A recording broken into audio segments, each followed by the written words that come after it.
안녕하세요. 돌쇠 뉴스 시작합니다. 오늘 아침 일본판 한겨레에 보도된 칼럼을 소개할 건데요. 일본 호세이 대학 야마구치 교수가 기고한 일본의 자화상이라는 칼럼입니다. 정체된 일본의 현실을 적나라하게 비판한 내용인데요. 한국신문에 기고된 내용이다 보니 일본인들 보기에는 흥분하지 않을 수 없는 칼럼입니다. 기사 올라온 지 얼마 후 랭킹 진입했군요. 내용과 반응 보시겠습니다.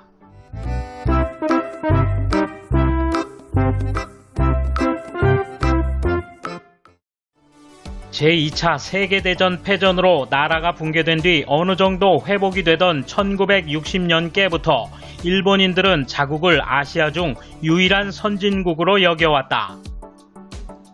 금세기 들어 일본인의 노벨상 수상이 잇따랐는데 이는 20세기 후반 일본 과학연구 유산에 대한 사후적인 성과다.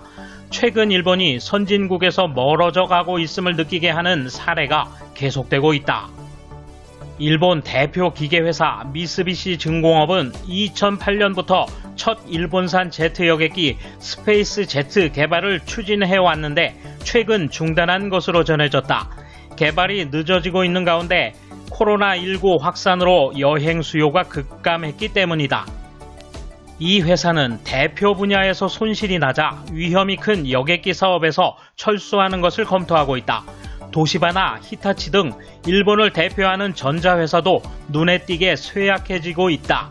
현재 무역 흑자를 내는 것은 자동차 산업뿐이다. 하지만 전기자동차 개발에 도요타도 뒤처져 있어 미래를 낙관할 수 없다.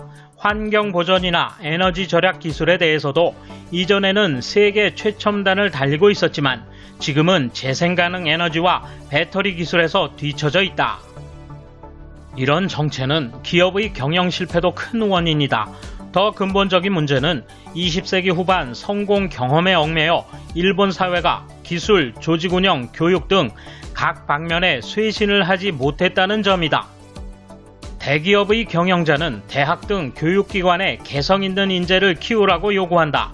하지만 일본 기업은 대학을 졸업하는 청년을 비슷한 시기에 한꺼번에 채용하는 방식을 바꾸지 않고 있다. 그리고 인재 확보라는 명분으로 대학 3학년 때부터 인턴십이나 채용 준비를 진행해 대학생활 4년 중 1년 반 정도는 취업 활동에 소비한다. 대학에서 사고력, 표현력을 키우는데도 제약이 클 수밖에 없다. 복장부터 시작해 면접에서 말하는 방식에 이르기까지 모두 매뉴얼화되어 있어 청년들이 개성을 발휘하기 어렵다. 2011년 3월 동일본 대지진과 후쿠시마 제1원전 사고는 제2의 패전과 맞먹는 상황으로 이전의 성공 경험을 버리고 새로운 조직을 만들어 나가는 기회가 되어야 했다. 앞으로 반년이 지나면 그 충격이 일어난 지 10년이 되지만 일본은 새로 태어나는 것과 정반대로 기존의 구조를 계속 지키고 있다. 그 대표적인 것이 원자력 발전이다. 세계는 재생에너지 비용이 낮아져 전체 에너지 중 재생 가능 에너지가 차지하는 비율이 높아지고 있다. 하지만 일본 정부는 후쿠시마 제1원전에 쌓여있는 삼중수소 오염수를 해양으로 방출하겠다는 정책을 내놓고 있다. 또 중단된 원자력 발전소의 재가동 움직임도 있다. 그 사고에 대해 누구도 책임을 추궁당하는 일 없이 이전 정책으로 회귀하고 있는 것이다. 결국 낡은 방식의 실패가 드러났는데도 이를 인정하지 않고 실패에 대해 아무도 책임을 지지 않으려는 무책임한 체질이 새로운 정책 전환을 가로막고 있다. 20세기 후반 일본의 번영을 알고 있는 것은 62살인 나보다 위 연령대 사람들이다. 과거 번영과 비교해 지금의 쇠약에 대해 위기감을 갖고 있는 것은 이 세대일 것이다. 하지만 일본의 문화와 역사를 긍정하는 분위기가 젊은 세대를 중심으로 확산되고 있다. 반항의 기계가 없는 것은 망국으로 가는 길이다. 이에 대한 일본 네티즌 반응 보실까요?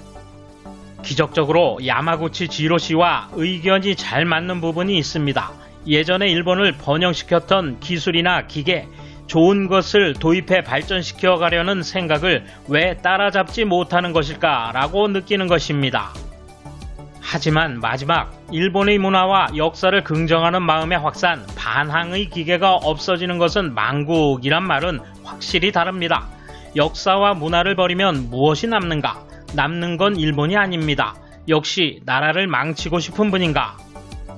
일본은 거기까지 무역에 의존은 하고 있지 않기 때문에 별로 신경 쓰지 않아도 좋을 거라고는 생각합니다만 지금 이대로라면 기술적인 어드밴티지가 줄어들어 버릴 것 같습니다. 이제 교육 프로그램을 근본적으로 재검토하는 것이 좋을지도 모르겠네요. 일본의 약체화를 노리는 세력이 너무 강해서 곤란합니다.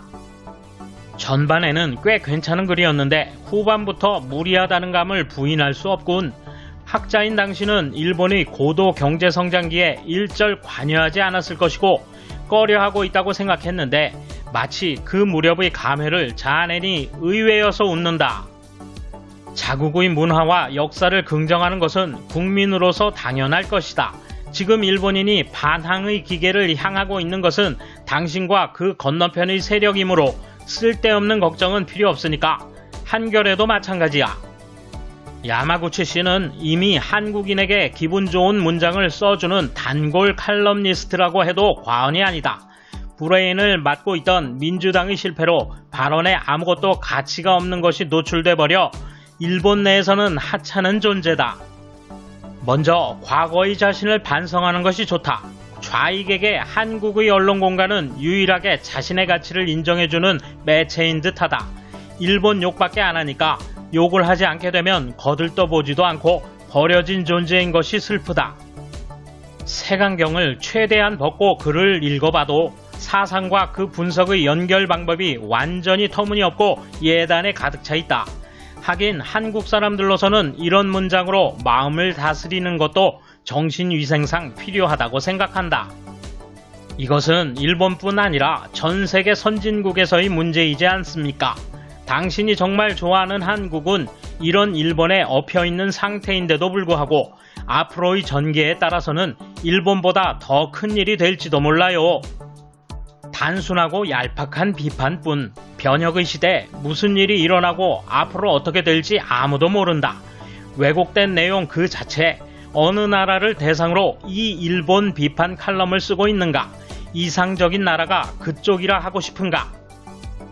돌쇠 한마디. 솔직히 자국의 허물을 한국에 기고한 것이 그리 썩 아름다워 보이지는 않군요. 하지만 댓글 반응들 보니 역시 안심입니다. 쓴소리 한마디가 얼마나 약이 되는지 모르고 있네요. 감사합니다. 돌쇠 물러갑니다. 이번 소식은 여기까지입니다. 시청해주셔서 감사합니다. 돌쇠처럼 우직하게, 마님처럼 화끈하게